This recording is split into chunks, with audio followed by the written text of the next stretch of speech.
मैं सत्यपाल सियाग आपका स्वागत करता हूं आपके अपने YouTube channel easy physics bye Satyapal Siyag के अंदर 10+2 का हमारा कोर्स चला हुआ है, जिसके अंदर हम third unit magnetic effects of electric current को डिस्कस कर रहे थे।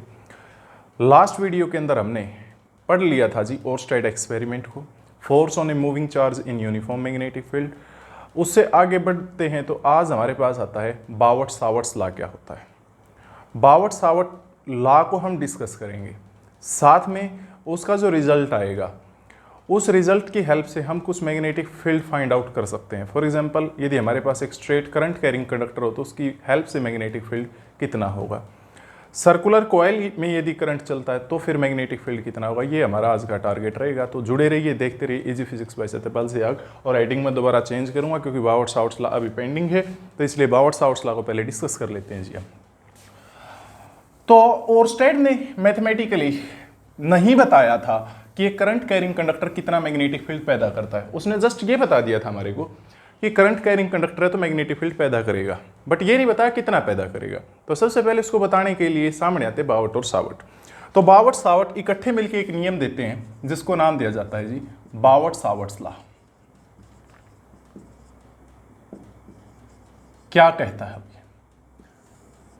यदि हमारे पास कोई करंट कैरिंग कंडक्टर हो, सपोज ये ले लिया जी मैंने, एक्स वाई इसका नाम रख दिया, और इसमें मान लेते हैं करंट चलता है एक्स से वाई की तरफ, और जो करंट है इसमें वो स्टेडी करंट आई मान लेते हैं हम। अब यहाँ पे कंसेप्ट होता है, बावर्ट सावर्ट्स लॉ करवाने से पहले मैं छोटी सी बात बताना चाहूंगा करंट एलिमेंट की, क्योंकि इसके अंदर करंट एलिमेंट का यूज होगा।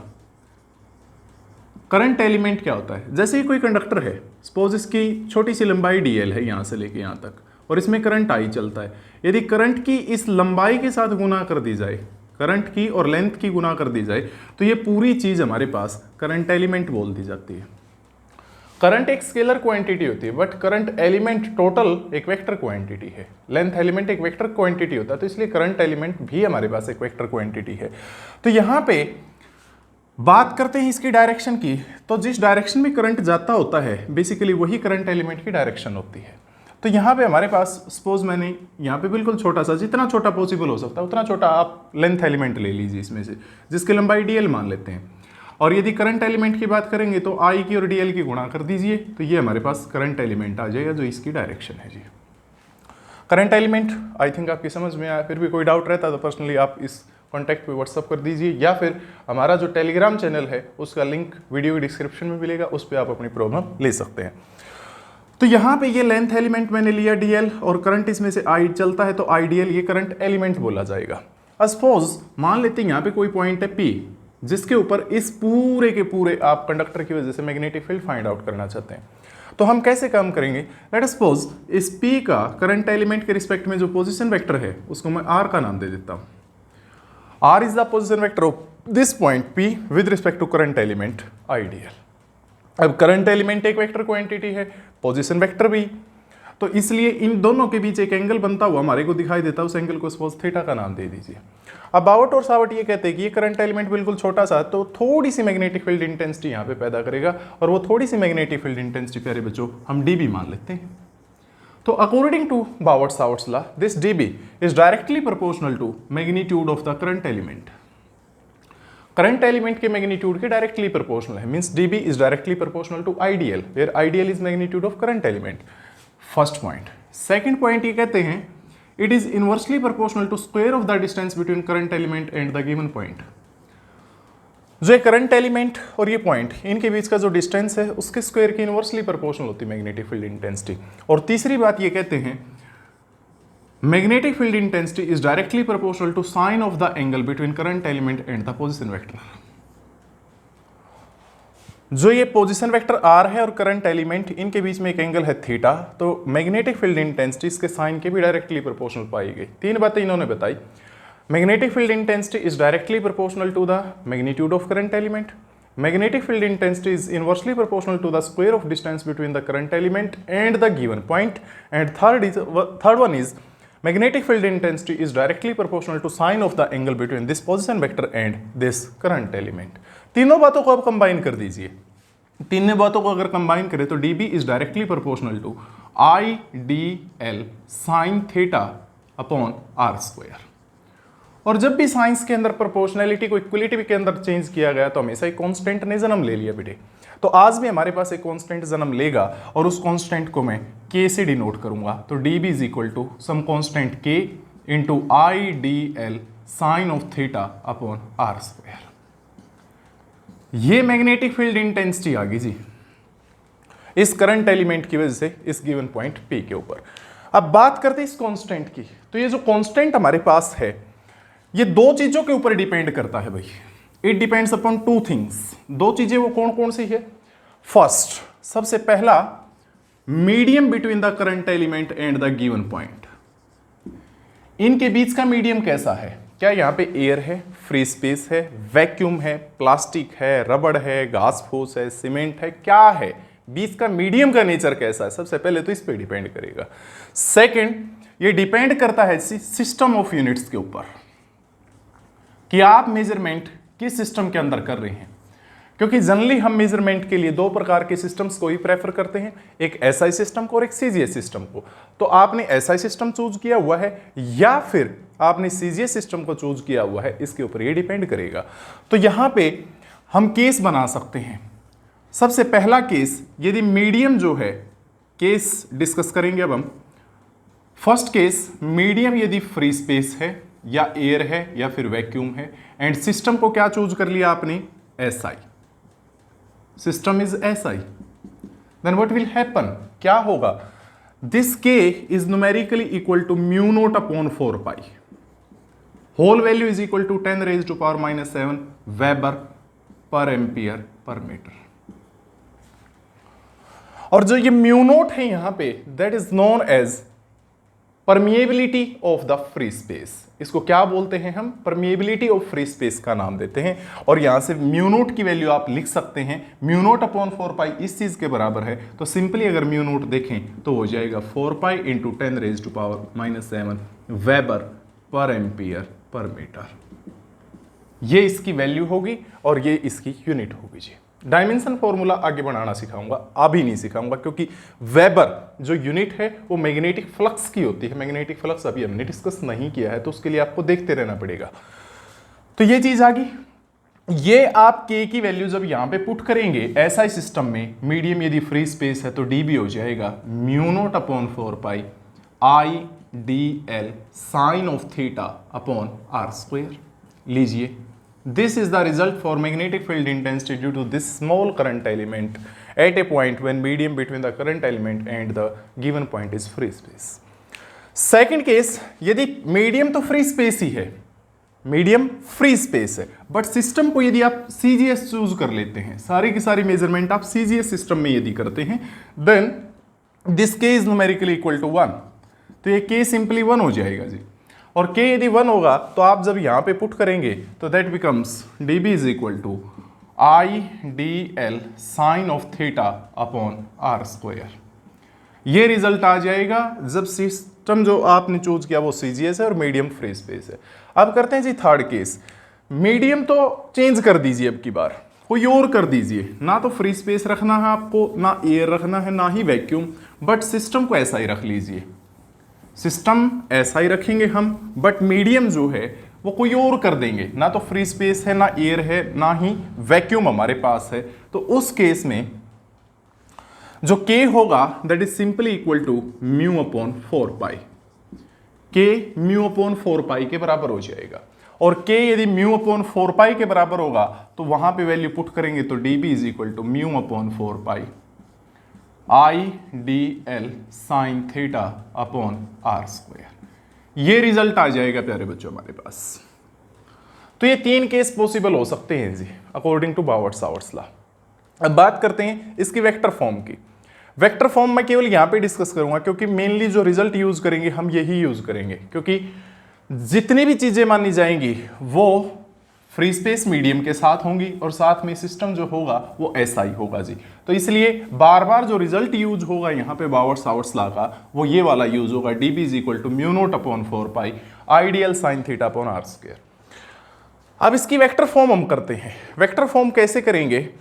आप ऊपर नीचे आर के मैग्नीट्यूड से मल्टीप्लाई कर दीजिए, ऊपर भी मल्टीप्लाई कर दीजिए, नीचे भी मल्टीप्लाई कर दीजिए। यही चीज कैसे बनेगी? D B is equal to mu naught upon 4 pi I D L R sine theta upon, देखिए नीचे मल्टीप्लाई करेंगे तो आर स्क्वायर तो पहले ही था, एक पावर इंक्रीज हो जाएगी तो आर क्यूब हो गया जी। लो जी, अब +1 क्लास में पहुंचते हैं। ये भी एक वेक्टर है पूरा, ये भी एक वेक्टर है और थीटा इनके बीच का एंगल है।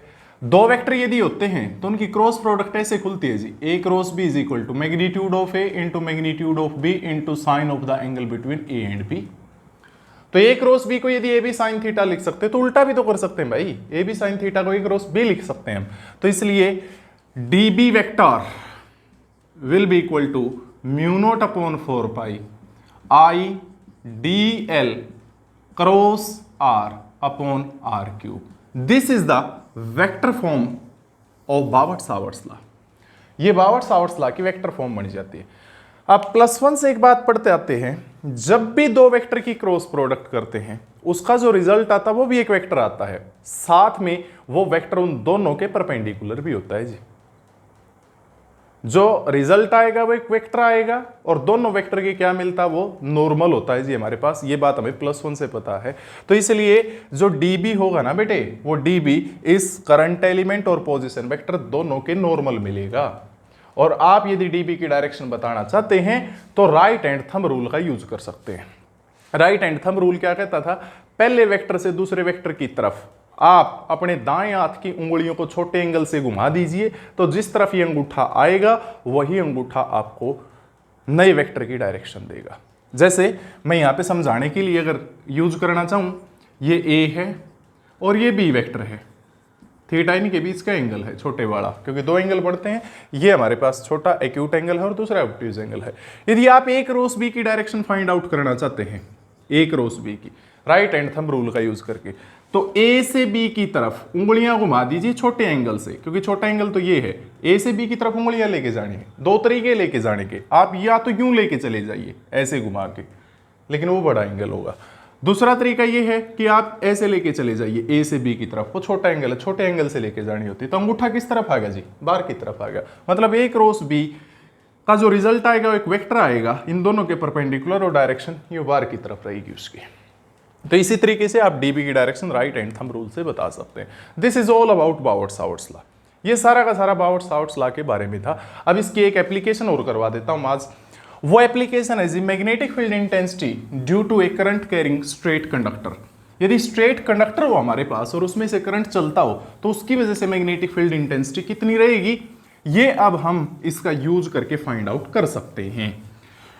तो देखें कैसे, और बहुत ज्यादा इंपॉर्टेंट रहेगी ये application for your board point of view, for your knowledge point of view, for your competitive point of view, और सभी कंपिटिटिव एग्जाम्स के लिए इसका रिजल्ट बहुत ज्यादा इंपॉर्टेंट होगा जी। तो magnetic field intensity, magnetic field intensity due to straight current carrying conductor, straight current carrying conductor. चलते हैं जी, और इंपॉर्टेंट आर्टिकल है, बहुत ज्यादा इंपॉर्टेंट, बड़े ध्यान से समझने का। और देखिए कैसे करोगे भाई। मान लेते हैं जी हमारे पास ये एक स्ट्रेट कंडक्टर है। सबसे पहले फिगर बना लेते हैं। इस स्ट्रेट कंडक्टर का नाम हमने रख दिया XY। यहां से मान लेते हैं इसमें करंट एंटर करता है और यहां से इसमें निकल जाता है, और जो करंट इसमें चला हुआ है वो करंट I मान लेते हैं। यहां पे आप एक पॉइंट मान लीजिए P, जिसके ऊपर इसकी वजह से आप magnetic field intensity find out करना चाहते हैं। इस P का जो परपेंडिकुलर डिस्टेंस है कंडक्टर से, ये वाला परपेंडिकुलर डिस्टेंस, इस परपेंडिकुलर डिस्टेंस को A का नाम दे दीजिए जी आप। ये वाला मैंने A का नाम दे दिया परपेंडिकुलर डिस्टेंस को। अब चूंकि बावर्ट-सावर्ट्स लॉ का यूज करना है, तो बावर्ट-सावर्ट्स लॉ के केस में तो छोटा सा करंट एलिमेंट लेना पड़ेगा, जिसकी वजह से हमें magnetic field intensity find out करनी है। तो अब छोटा सा करंट एलिमेंट मैं सपोज यहाँ पे चूज कर लेता हूँ, जिसकी लेंथ कितनी मान ली प्यारे बच्चों, मैंने DL मान ली, और इसके रिस्पेक्ट में जो P पॉइंट है उसका पोजीशन वेक्टर मान लेते हैं, क्या है जी, R हमारे पास है। ये करंट एलिमेंट की डायरेक्शन है। तो इन दोनों के बीच एक एंगल बना हुआ, इस एंगल को आप थीटा मान लीजिए। साथ में यहाँ पे जो एंगल बचता है इस ट्रायंगल में, इस एंगल को आप फाई का नाम दे दीजिए। नेमिंग भी कर सकते हैं आप इसकी, ये P है, आप इस पॉइंट को सपोज Q का नाम दे दीजिए और इस पॉइंट को आप सपोज M का नाम दे दीजिए, जो मर्जी मन में आए वो दे सकते हो आप लोग। ठीक है जी, ओके। अब इसके दो सिरे जो हैं कंडक्टर के, एक ऊपर वाला, इसको P के साथ ज्वाइन कर दीजिए। ये मैंने ज्वाइन कर दिया, इस P को यहाँ ज्वाइन कर दीजिए।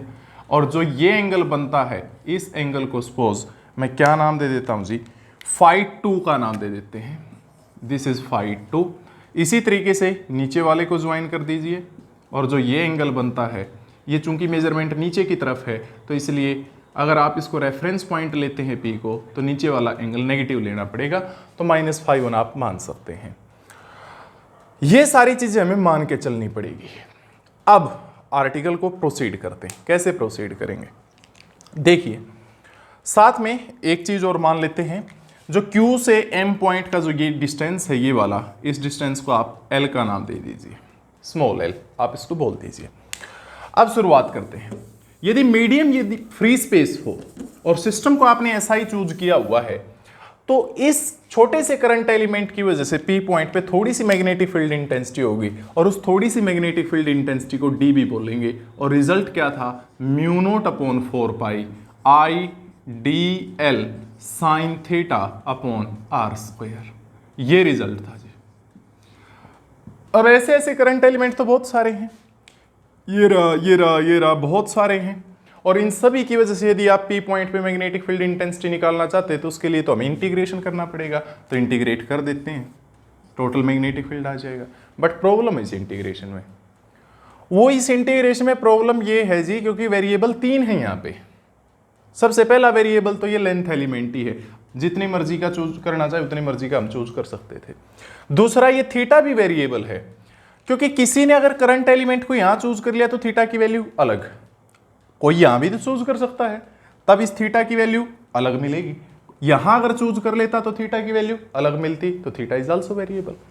साथ में ये आर भी वेरिएबल हो गया, क्योंकि अगर करंट एलिमेंट आपने यहां पे चूज किया तो आर की वैल्यू इतनी है, यहां चूज कर लेते तो आर की वैल्यू बढ़ जाती और भी, यहां चूज कर लेते तो थोड़ी कम हो जाती है, तो वेरिएबल ये। अब इस इंटीग्रेशन में 3 वेरिएबल हैं, तो इसलिए इसको सोल्व करना हमारे लिए टिपिकल हो जाएगा। तो आपको कुछ भी अप्लाई करना पड़े, चाहे वेरिएबल केवल एक बनाओ भाई, ओनली 1 वेरिएबल। और जो यहां पे मैं वेरिएबल बनाऊंगा, इन तीनों को हटा के वो वेरिएबल बनाऊंगा जी फाई को, बस फाई को, केवल फाई को। सारी टर्म्स फाई के अंदर मैं कन्वर्ट करूंगा, फिर वेरिएबल एक बच जाए, फिर इंटीग्रेट करना हमारे लिए बिल्कुल सिंपल हो जाएगा। कैसे करेंगे, सबसे पहले हम इस साइन थीटा को फाई के अंदर चेंज करते हैं, देखते हैं फाई में क्या आता है। ये एंगल 90 डिग्री है, फिगर से आपको क्लियरली दिखाई देता है, दिस इज 90। तो बाकी के जो दो बच गए, थीटा और फाई, इनका सम भी 90, तो that means theta plus phi is equal to 90 degree. तो थीटा बराबर है 90 माइनस फाई, दोनों तरफ साइन ले लीजिए, साइन थीटा बराबर है साइन 90 माइनस फाई। अब sine 90 minus something that is cos something, तो यहां पे क्या आ जाएगा जी, कोस फाई। लो जी, साइन थीटा को तो हमने फाई के अंदर चेंज कर दिया, और किस तरीके से साइन थीटा की वैल्यू कोस फाई के बराबर आ गई। एक टारगेट हमारा पूरा हो गया। अब दूसरा टारगेट है इस डीएल को चेंज करने का। उसके लिए आप इस ट्रायंगल के अंदर टेंजेंट फाई को डिफाइन करें। ट्रायंगल जो दिखाई दे रही, राइट एंगल ट्रायंगल MQP, इसके अंदर टेंजेंट फाई को डिफाइन करें। बिल्कुल क्लियरली आपको दिखाई दे रहा है, ये फाई है, फाई के बिल्कुल सामने ये परपेंडिकुलर है, 90 के बिल्कुल सामने हाइपोटेन्यूज, तो बची हुई साइड ये काम करके जी बेस का। अब टेंजेंट फंक्शन जो होता है वो परपेंडिकुलर बाय बेस होता है, तो परपेंडिकुलर कौन है, L, बेस कौन है यहाँ पे, A, तो यानी tangent phi is equal to L by A। तो मैं कह सकता हूं L is equal to A tangent phi. दोनों तरफ आप डिफरेंशिएट कर दीजिए। अब L का यदि डिफरेंशिएशन करें तो DL आ जाएगा, यहां पे डिफरेंशिएट करें, A कांस्टेंट है क्योंकि परपेंडिकुलर डिस्टेंस है, तो A as it is. Tangent phi का डिफरेंशिएशन करेंगे तो सीकेंट स्क्वायर फाई, और फाई का कर देंगे तो आगे आ जाएगा जी D फाई। लीजिए, ये प्रॉब्लम भी सॉल्व, DL भी हमारा फाई के अंदर कन्वर्ट हो जाता है। अब बात किस पे अटकी, R पे अटक गई। आर पे अटक गई, ये आर है, इसको भी फाई में चेंज करना। आप फिर दोबारा से हेल्प ले ट्रायंगल की और इसमें कोस फाई को डिफाइन कर दें। की बार इसमें यदि कोस फाई को डिफाइन करें हम ट्रायंगल के अंदर, तो कोसाइन फंक्शन जो होता है वो किसके बराबर होता है प्यारे बच्चों, बताना आप लोग। मुझे पता है जो आप सोच रहे हो वो भी मैं सोच रहा हूं, बेस अपॉन हाइपोटेन्यूज होता है जी। ये फाई के सामने ये तो परपेंडिकुलर है 90 के सामने, ये हाइपोटेन्यूज है, तो ये काम करेगी बेस का, तो मीन्स a बाय आर। लो जी, तो r की वैल्यू कितनी आ गई, r इस तरफ ये इस तरफ, यानी a अपॉन कोस फाई। बिल्कुल सही बात है। ओके, अब 1 upon cos phi that is secant phi, तो r की वैल्यू आप ये भी लिख सकते हैं a सीकेंट फाई। लो जी, सारी प्रॉब्लम सोल्व होगी। थीटा जो था वो भी फाई में चेंज हो गया, dl जो था वो भी फाई के अंदर चेंज हो जाता है, और जो r था वो भी फाई में चेंज हो गया, तो वेरिएबल केवल एक बच गया हमारा, वो फाई है। ये वैल्यूज पुट करना एक बार और जरा गौर करना क्या होगा। db का इंटीग्रेशन b मान लेते हैं is equal to integration mu naught upon 4 pi I. अब dl की जगह आप लिखिए ये value a secant square phi D phi, लिख दिया जी dl की जगह। साइन थीटा की जगह कोस फाई, लिख दिया ये बात। अब नीचे 4 पाई है, आर स्क्वायर, आर की वैल्यू a सीकेंट फाई है, तो स्क्वायर के साथ हो जाएगा a square secant square phi. लो जी, आई थिंक हम बिल्कुल सही चले हुए हैं, रिजल्ट भी सही आएगा। ऊपर सीकेंट स्क्वायर फाई, नीचे सीकेंट स्क्वायर फाई कैंसल, ऊपर एक a नीचे a स्क्वायर है, तो ये भी कैंसल आउट। क्या बचता है, केवल जो बचता है वो लिखें और साथ में लिमिट्स भी लगाएंगे यहाँ पे, क्योंकि फाई वेरिएबल है और फाई पे तो लिमिट लगी हुई है। क्यों लगी हुई है लिमिट्स, देख लें, क्योंकि नीचे वाले सिरे ने जो एंगल बनाया वो -φ1 है और ऊपर वाले सिरे ने जो एंगल बनाया वो φ2 है, तो इसलिए ये लिमिट्स का काम करेंगे। तो b is equal to integration, नीचे फाई की लिमिट है -φ1, ऊपर फाई की लिमिट है +φ2। क्या बचा, म्यू नॉट अपॉन 4 पाई। आगे आई कोस फाई डी फाई, आई कोस फाई डी फाई, नीचे 4 पाई लिख दिया, बस कुछ नहीं बचता, केवल a बचता है। लो जी,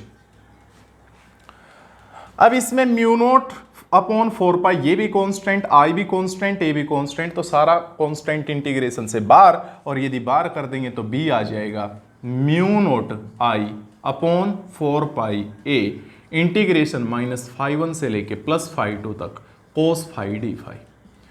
हाँ जी, इंटीग्रेशन में हम पढ़ते हैं जब कोसाइन फंक्शन का इंटीग्रेट किया जाता है, इंटीग्रेशन जब उसका करते हैं तो क्या आता है बच्चों, बताइए आप लोग, पता है आप लोगों को?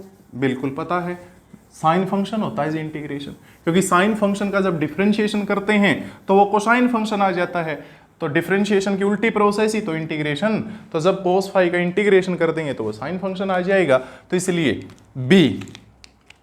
b is equal to what, mu naught I upon 4 pi a, इसका इंटीग्रेशन कर दिया तो ये होगा जी साइन फाई, लिमिट -φ1 से लेके +φ2 तक।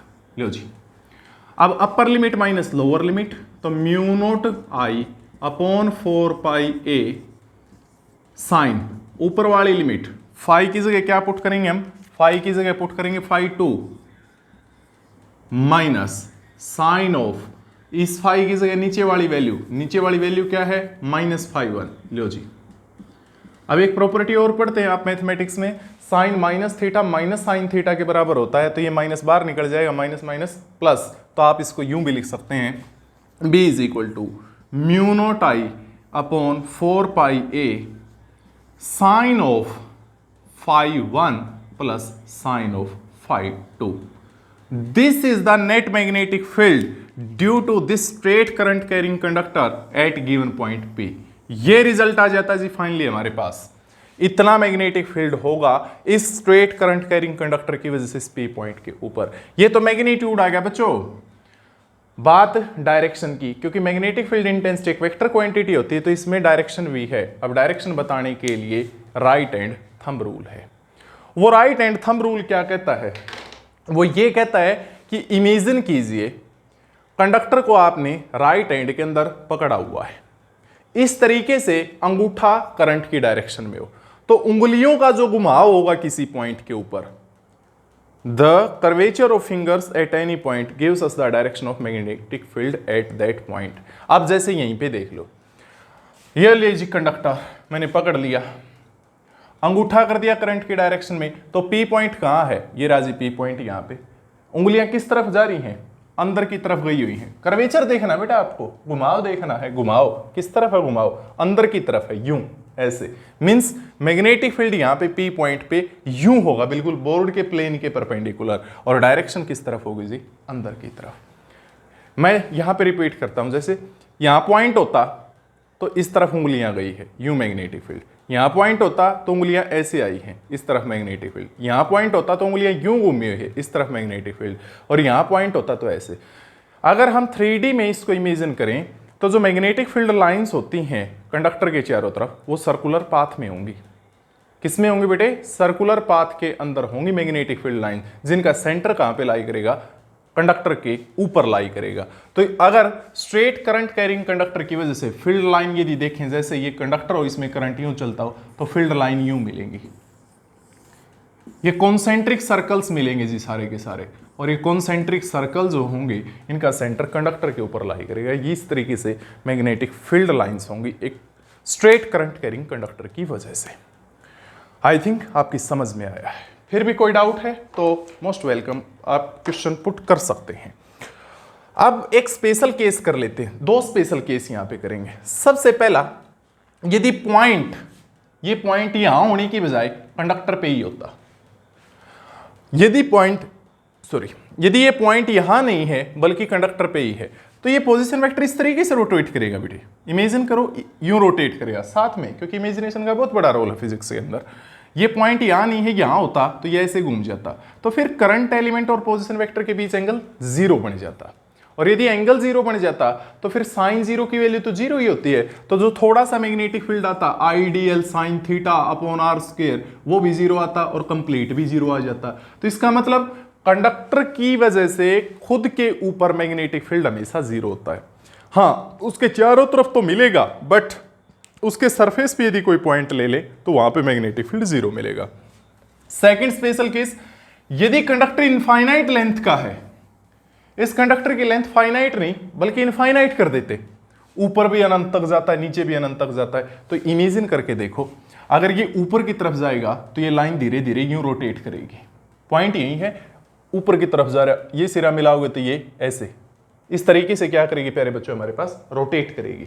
रोटेट करेगी तो ये φ2 भी किस पे अप्रोच करेगा, 90 पे, और नीचे वाली लाइन भी अगर ये नीचे तक इनफाइनाइट जाता है तो ये ऐसे रोटेट करेगी, और ये रोटेट अगर कर रही है तो ये एंगल किस पे अप्रोच करेगा, ये भी 90 पे अप्रोच करेगा। φ1 आल्सो अप्रोच 90, तो φ2 की वैल्यू भी 90, φ1 की वैल्यू भी 90, यहां पे पुट कर दो बेटा, sin 90 प्लस sin 90, sin 90 की वैल्यू होती है 1, तो 1 प्लस 1 2, तो यदि कंडक्टर इनफाइनाइट है तो उस केस में रिजल्ट आएगा B is equal to mu naught 2I upon 4 pi A। This is all about this article. I think आपकी समझ में आया है। फिर भी कोई क्यूरी, कोई डाउट है तो आप पर्सनली टेलीग्राम पे मैसेज छोड़ सकते हैं। तो thanks a lot for watching the video till and. मिलते हैं नेक्स्ट लेक्चर के अंदर, तब तक देखते रहिए, जुड़े रहिए इजी फिजिक्स बाय सत्यपाल जी आपके साथ।